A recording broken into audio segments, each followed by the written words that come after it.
Muy buenos días, queridos hermanos. Estamos aquí para seguir poniéndole aceite a la lámpara que se mantengan encendidas. En este día no vamos a compartir las lecturas que nos propone la iglesia, sino que el Espíritu Santo nos ha regalado estas lecturas.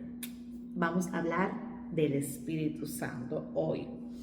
Y nos vamos a basar en 3 pequeñas lecturas desde el Antiguo Testamento hasta el Nuevo Testamento, para ir viendo esa coherencia.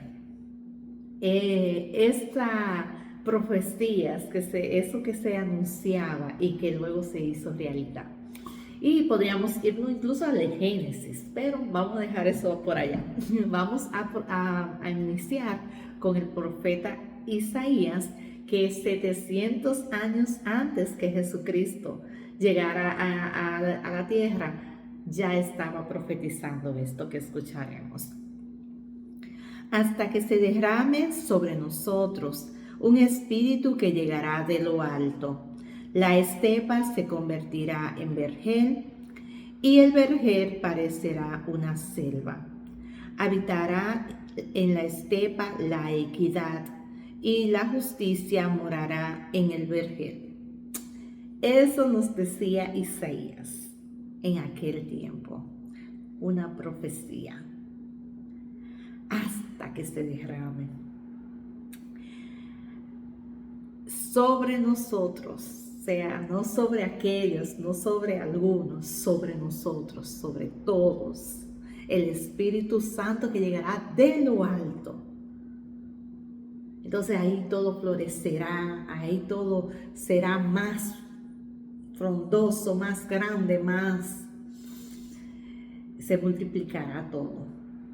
Eso nos decía Isaías. Veamos qué decía Jesús en el Evangelio de Juan con respecto al Espíritu Santo. Pero os digo la verdad, os conviene que yo me vaya. Porque si no me voy, no podrá venir a vosotros el Paráclito. Pero si me voy, os lo enviaré. Y cuando Él venga, convencerá al mundo en lo referente al pecado, en lo referente a la justicia y en lo referente al juicio. Eso nos decía Jesús. Os conviene que yo me vaya. Cuando alguien te dice que a ti te conviene, es que te conviene. Si la persona es sincera, si la persona es una persona de confiar y te dice a ti te conviene, tú dices, ok, si me conviene está bien, yo me aguanto. Aunque parecía raro porque, imagínense, los discípulos estaban con Jesús y se sentían demasiado bien. Pensar que le convenía que Jesús se fuera era difícil de creer, pero como era Jesús que lo decía, pues ellos confiaban en su palabra, claro está. Y veamos qué dice Hechos de los Apóstoles. En Hechos de los Apóstoles dice: al llegar el día de Pentecostés, estaban todos reunidos en un mismo objetivo. De repente vino del cielo un ruido, como una impetuosa ráfaga de viento, que llenó toda la casa en la que se encontraban. Se les aparecieron unas lenguas como de fuego, que se repartieron y se posaron sobre cada uno de ellos. Entonces quedaron todos llenos del Espíritu Santo y se pusieron a hablar en diversas lenguas, según el Espíritu le concedía expresarse. Gloria al Padre, al Hijo y al Espíritu Santo. Estamos ya en este tiempo. En este tiempo, como en el Hecho de los Apóstoles, en el que ya se cumplió esa promesa, en el que ya se derramó ese Espíritu Santo. Nosotros no estamos convencidos y conscientes de esta realidad que nosotros vivimos. Por eso quise ponerle, inspirada por Dios, esas 3 lecturas, para que vayamos viendo lo que es el Espíritu Santo y cómo desde Isaías, y como dije también que podríamos irnos al Génesis, el Espíritu Santo estaba presente también ahí. Pero vamos a quedarnos con Isaías, que fue realmente la lectura que Dios nos dio. Como desde Isaías ya estaba la profecía del Espíritu Santo, que se iba a derramar ese Espíritu de lo alto.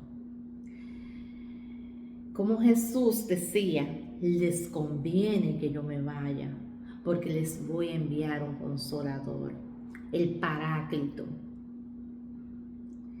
Y luego aquí en Hechos vemos cómo se derramó el Espíritu Santo. Pero ¿qué pasó con el Espíritu Santo?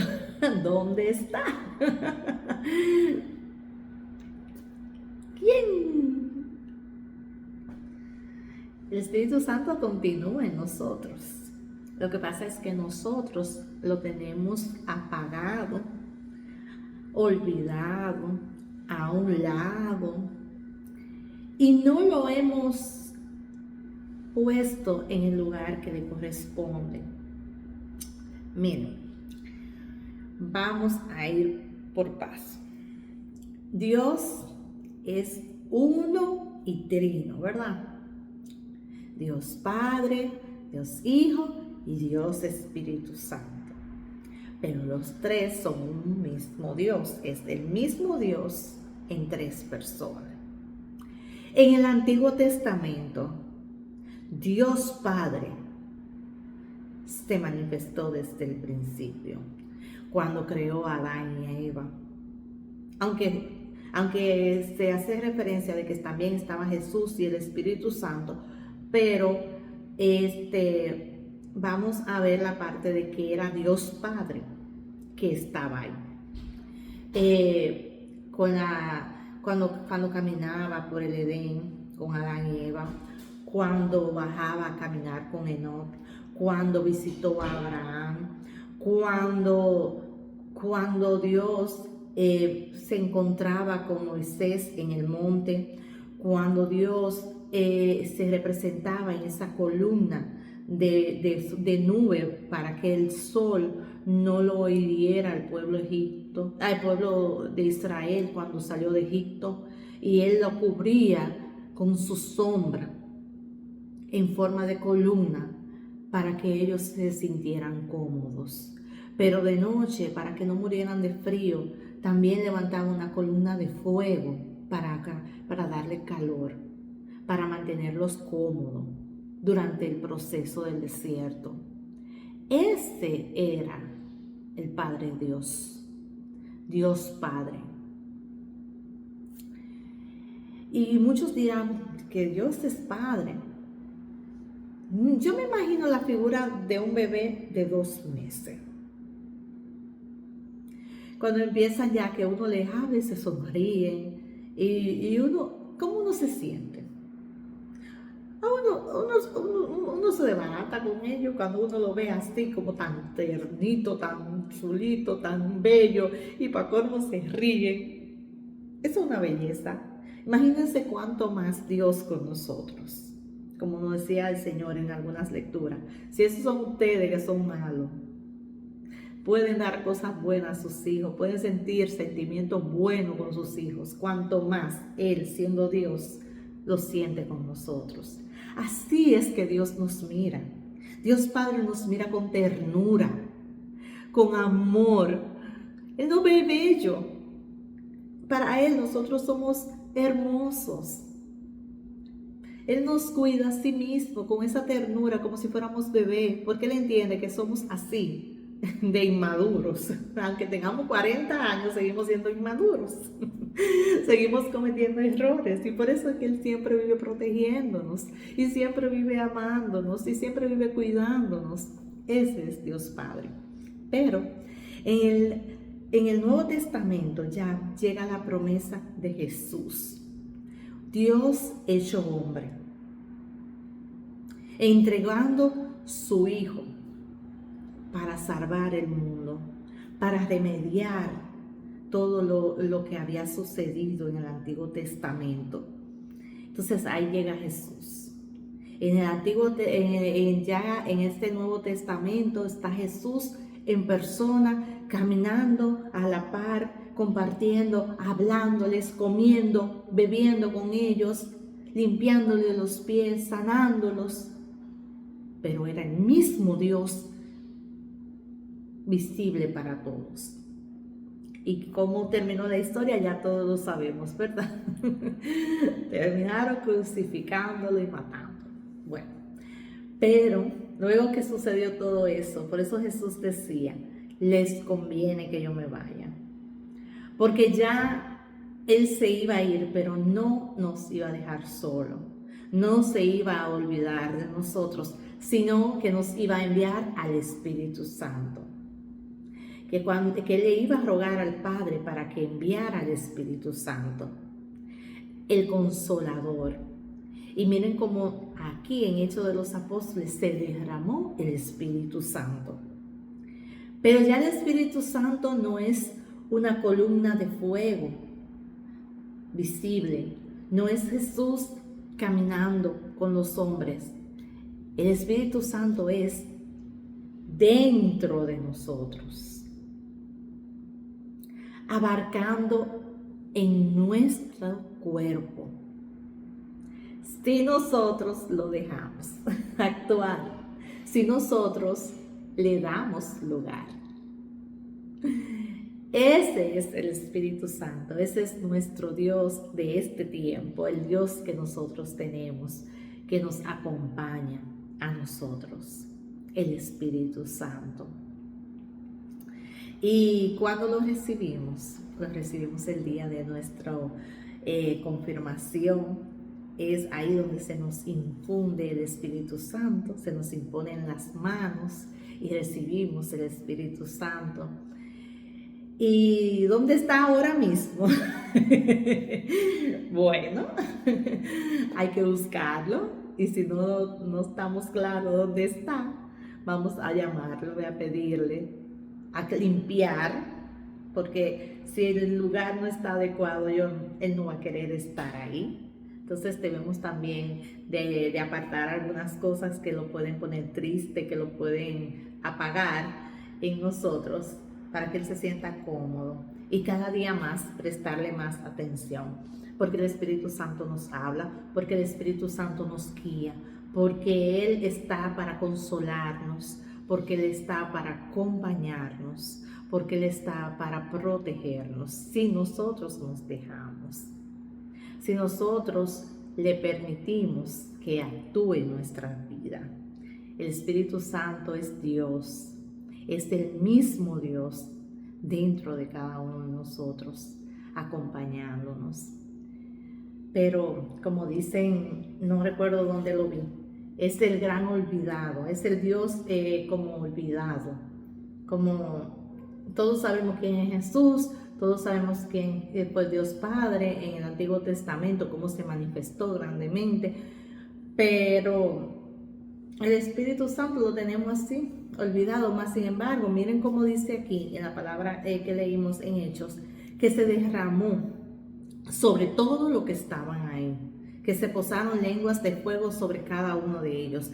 Y más adelante dice, lo que pasa es que no lo quise extender, que a partir de este momento ellos dejaron de tener miedo, ellos dejaron de estar encerrados y salieron a predicar afuera. Ellos estaban así ocultos en un lugar, y cuando recibieron el Espíritu Santo, abrieron la puerta, se fueron para afuera a predicar el Evangelio, a decirle a todo el mundo lo que había sucedido con Jesús. Y llenos del Espíritu Santo, predicaron a todos los que estaban ahí en su propia lengua, porque había gente de diferentes países que venían con diferentes idiomas, y a cada uno en su idioma lo pudo entender. Y a partir de ahí fue donde empezaron a surgir los mártires de la iglesia, porque porque ya con la fuerza del Espíritu Santo, movido por el Espíritu Santo, ya no tenían miedo, ya no había temor, ya ellos no tenían, no veían como valor en su propia vida, sino el valor estaba en la palabra, en regar esa semilla, en que todo el mundo supiera lo que había sucedido, sin importar el precio que tenían que pagar, movidos por el Espíritu Santo. Qué lindo sería si nosotros también nos llenamos de valor para poner un poco de luz en tanta tiniebla, porque este mundo está muy oscuro, porque este mundo está muy desviado. Pero si nosotros desde nuestras posiciones, desde donde nosotros estamos, en nuestra casa, en nuestro entorno de trabajo, en nuestro entorno de amistades, vamos sembrando un poco de Dios, un poco de luz en tanta tiniebla, por lo menos vamos a ir aclarando un poquito. Yo estuve ayer caminando por aquí, por mi vecindario. Yo estaba viendo y digo yo, pero ven acá, esto es como demasiado ya. Porque nosotros los cristianos no levantamos una bandera al frente de la casa o una cruz grande de Jesucristo. Pero hay unos movimientos que tienen unos banderones, que bendito sea Dios. Entonces ellos sí exhiben esas banderas frente de su casa, con orgullo del pecado. Y nosotros, que tenemos de qué sentirnos orgullosos, no sé, muy pocas casas tienen señales de que son cristianas, pero esas banderas se ondean muy fuertemente delante de las casas. Pidámosle al Señor que nos permita, el Espíritu Santo nos fortalezca, nos anime para nosotros ser luz, para nosotros expandir la semilla del Evangelio donde quiera que estemos, y que el Espíritu Santo se manifieste cada día y en cada momento de nuestra vida. Que Dios le bendiga.